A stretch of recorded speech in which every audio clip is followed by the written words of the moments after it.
Hey everybody, how's it going? It is Matt and it is Fiendish Friday, and I'm back at you with yet another review. And before I go on to anything, I want to wish each and every one of you a great morning, evening, dawn, day, or dusk, all that lovely stuff, because life really is too short as is. Please do me a really huge favor and like, share, and subscribe. I love seeing each and every one of you when I am here. Also, check out the description box. I'd like to give you a little bit bigger of a bite of every movie that I cover. Today I got you your brief synopsis, your starring cast, your director, your runtime of the cut I am watching, no MPAA rating, the year it was made, there's a little piece of trivia in there, link for where you can purchase this along with other films from Brains Outside Films, and also a link for a trailer itself for this movie. And this is none other than 2021 Alexander Sharoglazov's Alex Wesley's post-apocalyptic desperation. Yes, that is quite the mouthful to say. Post-apocalyptic desperation. Say that 3 times fast. I dare ya. Either way, fun movie. But like I said, yes, this came out back in 2021. I know that it runs on a double feature with another movie, but I can't remember for the life of me what the other film is that it runs with. I don't know if it's a sequel or has anything to do with it other than they sell together. Either way, this is definitely worth your while. I would say that this is one that it is a little slow in places, but it still works. If you're not familiar with Alex's work, definitely check out the previous one of his that I reviewed, which was crap. I can't remember the name of it now off the top of my head. But I also I really highly recommend Night of the Scarecrow. That one is for free on YouTube to watch. It is insane. It is also located on the Safe Space Volume 1 shorts anthology collection from Bill Cate, which I highly recommend those. I reviewed those months ago, like 2 months ago or maybe 3 months ago. I don't even remember. It's been a hot minute. That's all I know. But this one comes straight out of Russia. If you watched yesterday's review, you knew that I was reviewing a Russian film for today. But yes, this is very, very fun. I definitely want to say nothing but positive things about this. There's the only negative, like I said, there are a couple of slow parts, but it's mostly just scenes that are extended a little longer. And I understand why they are. It's just to pad the runtime a little longer because it only runs at 55 minutes. So it is a short feature length. So definitely keep that in mind. It does go by quickly for that short amount of time. Now, what is it exactly about?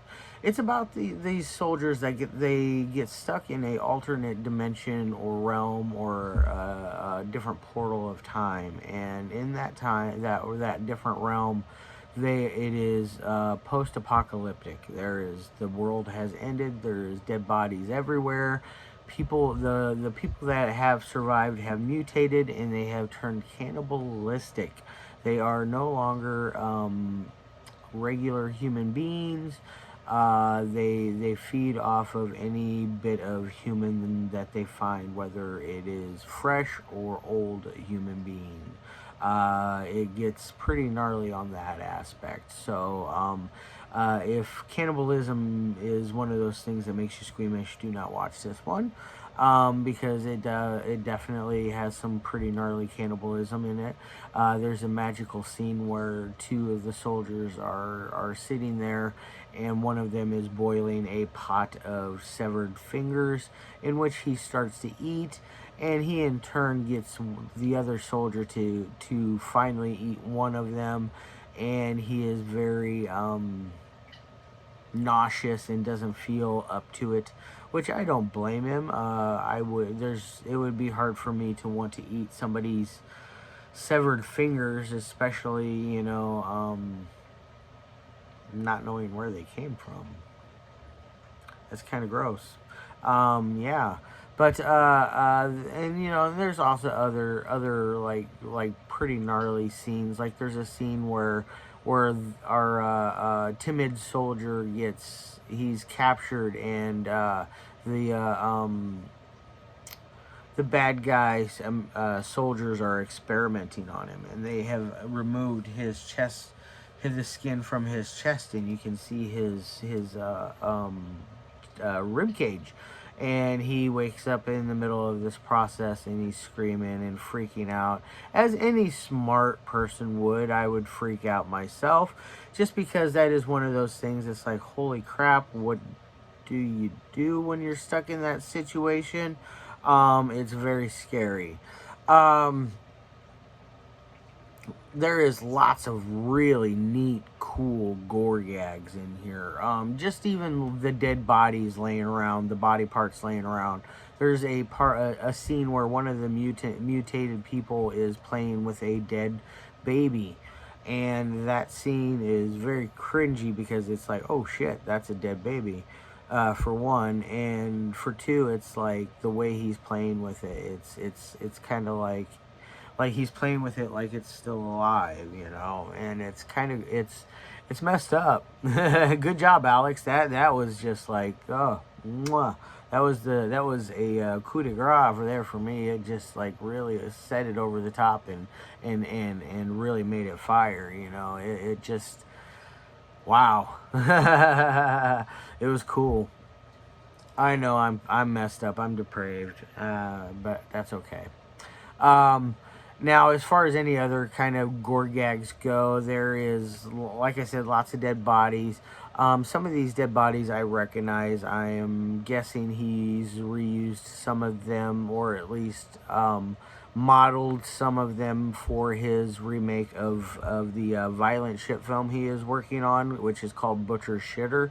I highly recommend you guys hopping over onto his page. That's Alexander Sharoglazov, I believe is how it's pronounced. Yeah. Either way, Brains Outside Films. That's easy to remember. Brains Outside Films. Philip Brocklehurst. Philip Brocklehurst is a very, very nice man. Me and him just chatted up all the time. He will definitely help you out, get you hooked up. But Alex is definitely, he's in need of help for funds for finishing Butcher Shitter. He's in the process of casting and all of that good stuff. So I've seen some of the test footages that he's done, and some of the gore gags that he's got set up, and I recognized a couple of the corpses that he's used, and they look like they were at least modeled after these, or at least he used the same corpses, but he altered them and made them better. Because the corpses in Butcher Shitter look cooler, because there's a lot more like visceral stuff showing, like the lungs, the intestines, the innards, you know, stuff along those lines, you know. You got stuff hanging out of the mouth. The lips are drooped, and they look really good. And I'm talking about Post-Apocalyptic Desperation, that, by the way, with the corpses with the droopy lips, and how gnarly the dead bodies look. The corpses are very, very cool looking. Alex is very, very, very gifted at special effects. I think I saw that James Bell was on here, listed as well on here for special effects. I'm curious to know what it is that he did. He probably provided some props, I'm guessing. I doubt he went all the way over to Russia for a film, but who knows? You know, it could have happened. Either way, Alex, when you watch this, let me know. I'm curious. Also, what else is there I want to talk about? Oh yeah, Alex's other films, definitely check them out. I have another one on the way. It's called Crocodile, and it's based off of the Russian desomorphine drug craze, which is absolutely just a horrible, horrible thing. It's disgusting and bad, and it just destroys your body from the outside in. Um, Makes you look like you're rotting. Essentially, you're rotting alive. You're turning into a human zombie. So look for that in probably a month. I would imagine I'll get that, and we'll review that one for you. Um, what else is there? There's some death tapes that he's released. Some other stuff. Um, like I said, Scarecrow Maker it doesn't have a singular release, which I'm I'm trying to plant that bug in his head to do a singular release for that one, just because I find it so much fun, and I own it on Safe Space, so I can watch it whenever I want, or I can watch it whenever I want on YouTube. But it's something about that one. I just want a singular release. I think it'd be really neat to have and very cool, because it's a masterpiece. It is a brilliant, brilliant homage to the film Scarecrows, which his previous film that I covered was an homage to Scarecrows itself, which had Ted Vernon himself in it, which was amazing. I really liked that one. So now, as far as any kind of technical abilities go with this one, the editing works fine. There's no choppy, like, weird jumps. The momentum stays okay for the most. Like I said, there's a couple slow spots, but that's when you're getting some more backstory, some dialogue. So it's okay. It isn't a huge like gripe of mine. It's something that I feel that should be there. It could have, like, the finger scene, I liked it. It could have been a little shorter. Like, it ended with him eating an ear. Like, you didn't really need to add that. Or, like, if you did have the ear, you could have, like, at least cut out, like, one of the fingers, and, like, because it showed him eat like 3 or 4 fingers or something along those lines. So that was kind of weird. But it just showed how depraved that man had become, because he was so hungry, because he was stuck in that limbo there, and it's crazy. Just got a bad message. Sorry, guys. I'm gonna wrap this up right now. Yeah. Sorry. Yeah. As far as a 1 through 5 rating goes, I'm going to give this thing a 3.5 out of 5. It's above average. Could be better, could be worse. It's a good one. I like it.